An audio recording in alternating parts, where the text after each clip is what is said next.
Hello అండి. నమస్తే. అందరూ బాగున్నారా?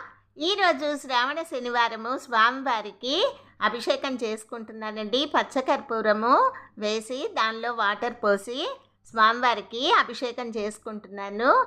తర్వాత ఇది శ్రవణ నక్షత్రంలో కూడా చేసుకోవచ్చండి. మనకి సోమవారము ఉదయం సంకల్పానికి శ్రవణ నక్షత్రం ఉందండి. తర్వాత గోకులాష్టమి కూడా కదా ఆ రోజు.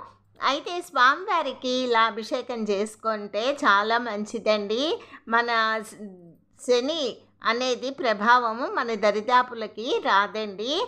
అయితే అష్టమ శని అని అంటారు కదా, అలా వచ్చినా కూడా మన జాతకరీత్యా మనకి కొంత ఉపశమనం కోసం స్వామివారికి ఇలా అర్చన చేసుకోవాలండి. తర్వాత యాలకులు 7 తీసుకొని మాలగా కూడా స్వామివారికి వేశానండి. ఇది శ్రవణ నక్షత్రం ఎందు కానీ శనివారం నందు కానీ ఇలా చేసుకుంటే చాలా మంచిదండి.